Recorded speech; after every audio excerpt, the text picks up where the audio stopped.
50 பொருளோட சேர்ந்து வெள்ளிக்காயினும் ஃப்ரீ. எப்படி இப்படி? நான் ஒண்ணு சொல்றேன், பதில் நீங்க தான் சொல்லணும். ஓகேவா? கடுகு, சீரகம், சோம்பு, மிளகு, வெந்தயம், மிளகா பொடி, மல்லிப்பொடி, சாம்பார் பொடி, குழம்பு பொடி, 65 பொடி, எண்ணெய், நெய், சிப்ஸு, ஸ்நாக்ஸ் வெரைட்டிஸ், அப்புறம் வந்து நூடுல்ஸ், ரவை, கோதுமை மாவு, சத்து மாவு, மால்ட்டு, அதையும் தாண்டி ஒரு கிட்டத்தட்ட ஒரு 50 பொருள் ஒரு கடையில போய் வாங்குனீங்க அப்படின்னா என்ன ரேட் வரும் அப்படின்றத கீழே வந்து கமெண்ட் பண்ணுங்க. அந்த 50 பொருளை ஒரு 2 பேருக்கு தேவையான ஒரு பொருளா முக்கியமா தூயமல்லி அரிசி, இட்லி அரிசி, பிரியாணி வைக்கிறதுக்கு பாஸ்மதி அரிசி, உளுந்து, துவரம்பருப்பு, கடலப்பருப்பு, எப்பப்பப்பா எப்படி என் மூளை யோசிச்சிருக்கு அப்படின்னு யோசிச்சு பாருங்க. ஒரு 2 பேர் சாப்பிடுற அளவுக்கான ஒரு பட்ஜெட் ஃப்ரெண்ட்லியான ஒரு காம்போ கொடுத்தா எப்படி இருக்கும் அப்படின்னு யோசித்தேன்.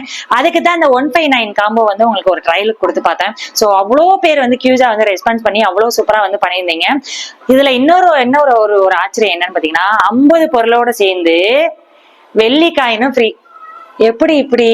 நிறைய பேர் வந்து என்கிட்ட கேட்டதோட ஒரு ஒரு இதுதான் அப்படின்னு வச்சுக்கோங்க. அக்கா கொஞ்சம் பட்ஜெட் ஃப்ரெண்ட்லியா கொடுங்க அக்கா, வீட்டுக்கு தேவையான பொருளையும் சேர்த்து கொடுங்க அக்கா, உங்க பேரை சொல்லி நாங்க அந்த மாசம் ஃபுல்லவே நாங்க வந்து யூஸ் பண்ணிப்போம். என் பொண்ணு வந்து நிறைய வந்து உங்களை பத்தியே பேசிட்டே இருக்கா, தனா ஆண்டி அப்படின்னு சொல்லிட்டே இருக்கா அப்படின்னு நிறைய பேர் சொன்னீங்க. ஸோ இந்த தடவை வந்து பாத்தீங்கன்னா வந்து இந்த 50 பொருளையும் சேர்த்து உங்க வீட்டுக்கு தனா வந்து மகாலட்சுமி சேர்த்து கொடுக்க போறேன். ஸோ ஆரோக்கியம் பிளஸ் மகாலட்சுமி சூப்பரா இருக்குல்ல? வெள்ளிக்காயினோட சேர்த்து இந்த காம்போ எவ்வளவு ரேட் ஆயிருக்கும் அப்படின்றத வந்து கீழே கமெண்ட் பண்ணுங்க. அடுத்த வீடியோல சந்திக்கிறேன்.